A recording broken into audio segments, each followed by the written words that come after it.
मुझे जैसे बताया अभी ऑफलाइन में, वो आप मुझे एक बार बताइए। और मोदी जी का एक विजन क्या था, उद्देश्य, वो आप मुझे बता सकते हैं?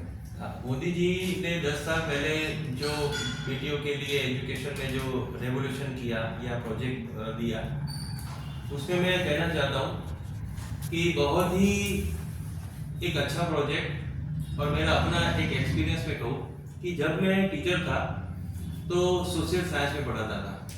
तो सोशल साइंस में एक टॉपिक आता है सोशल चेंज, और उस लेसन के अंदर एक टॉपिक आता है जेंडर इनइक्वालिटी।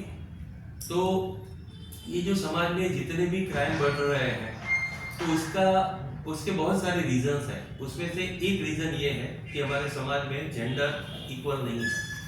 मेल और फीमेल का जो रेशियो है वो इनइक्वल है।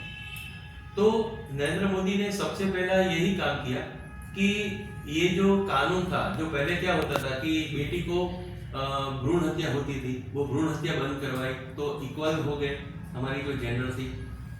तो जितने भी मेल्स थे जो शादी नहीं कर सकते थे, और इनइक्वालिटी की वजह से वो क्रिमिनल एक्टिविटी के अंदर चले जाते थे, जितने भी मेल्स। ये सब बहुत बड़ी समस्या होती थी हमारी। तो ये इनइक्वालिटी, ये सबसे बड़ा रीजन था। तो इसका एक ही उपाय है कि जितनी भी बच्चियां हैं हमारे भारत देश में, उसको पढ़ाए, उसको स्कूल में लाए और उसको एक अच्छा एजुकेशन दे। और वो बड़ी होकर माँ बनेगी तो समझ पाएगी कि ये हमारे समाज में जो मेल और फीमेल का रेशियो जो है वो इक्वल होना चाहिए। तो जब हम 10 साल पहले हमारे स्कूल में बहुत ही कम लड़कियां रजिस्टर्ड होती थी, लेकिन धीरे धीरे इसका जो रेशियो जो था वो बढ़ा। और आज हमारे क्लास में, हमारे स्कूल में सभी क्लास के अंदर ऑलमोस्ट इक्वल मेल और फीमेल का रेशियो है। आपने एक और मुझे बात बताई कि कुछ लोग जैसे क्राइम की ओर बढ़ने लग जाते हैं, तो उसका भी आपने मुझे बताया कि वो क्यों ऐसा हो रहा था। हाँ, इसके पीछे ये जो जेंडर इनइक्वालिटी होती थी, तो मान लो कि 1000 के सामने 700 फीमेल्स हैं, तो 300 लोग ऐसे होंगे कि जिसकी शादियां नहीं होगी। तो वो जब बड़े होंगे या यंग, तो स्वाभाविक है कि उसकी शादी नहीं होगी, तो समाज में उसका थोड़ा अवमूल्यन होता है और वो क्राइम के तरफ उसकी गति होती है क्राइम के तरफ, और वो धीरे धीरे करके क्रिमिनल बन जाते हैं। तो जेंडर इनइक्वालिटी की वजह से क्रिमिनल एक्टिविटीज बढ़ती है सर।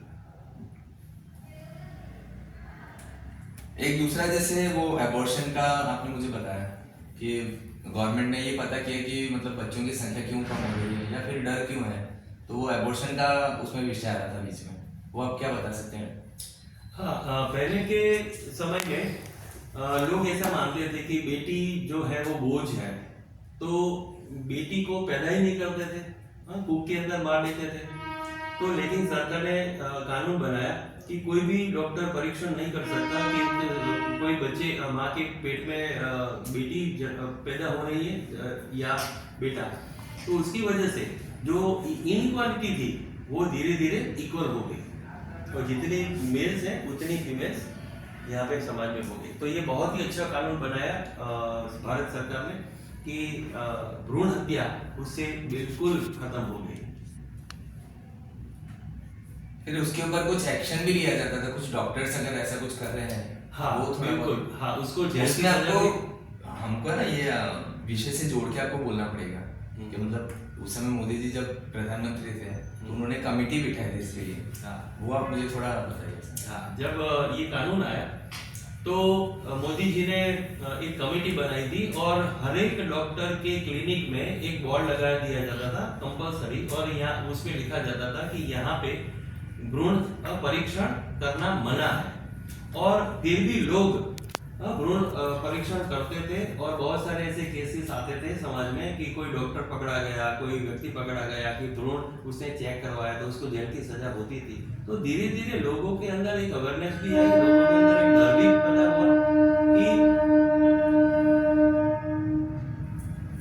लोगों के अंदर एक डर भी पैदा हुआ कि कि हम गर्भ परीक्षण करवाएंगे तो कानून के हाथ तो लंबे हैं, हम पकड़े जाएंगे। तो लोगों ने एक अवेयरनेस भी क्रिएट की और कानून के डर से ये भ्रूण परीक्षण जो वो संपूर्ण बंद हो गया।